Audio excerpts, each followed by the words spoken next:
দর্শক বন্ধুরা, রাখি রান্নাঘরে আপনাদেরকে স্বাগত জানাচ্ছি। আবারও হাজির হয়ে গেছে একটি নতুন রকমের রেসিপি নিয়ে। আজকে দেখাবো খাম আলু বা মেটে আলু নিরামিষ চচ্চড়ি কিভাবে বানায়। কি কি উপকরণ লাগছে? মেটে আলু নিয়ে নিয়েছি, দুটো মূলো নিয়ে নিয়েছি, বিউলির ডালের বড়ি কয়েকটা, ধনেপাতা, টমেটো, মটরশুঁটি, কাঁচা লঙ্কা, এই দিয়ে বানিয়ে ফেলবো। প্রথমে এই আলুটাকে আমি কেটে নেব। কেটে নিয়ে একটা প্রেসার কুকারে সিটি দিয়ে নেব। তারপর রান্নাটা শুরু করবো। টুকরো করে কেটে প্রেসার কুকারে দিয়ে দিলাম। এবারে টুকরো করে কাটা মূলোটাও দিয়ে দেবো।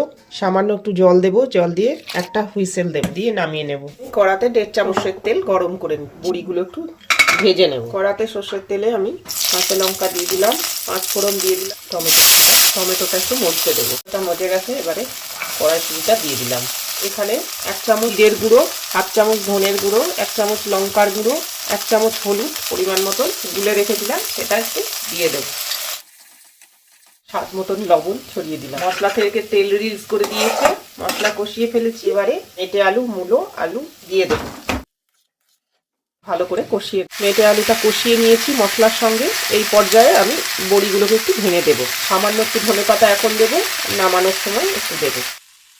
যেহেতু আলুটা আমি সেদ্ধ করে নিয়েছি, তার জন্য খুব সামান্য জল দেবো, জাস্ট গ্রেভিটা হওয়ার জন্য। মশলা ধোয়া জলটা দিয়ে দিলাম। আর ঢাকা চাপা দিয়ে 5 মিনিট রেখে সামান্য একটু চিনি ছড়িয়ে দিলাম। উপর থেকে একটু ধনেপাতা ছড়িয়ে পরিবেশন করে দেবো। ভাত, রুটি সবের সাথেই ভালো লাগবে খেতে। আমার এই রেসিপিটি আপনাদের যদি ভালো লেগে থাকে, চ্যানেলটিকে সাবস্ক্রাইব করার অনুরোধ রইল।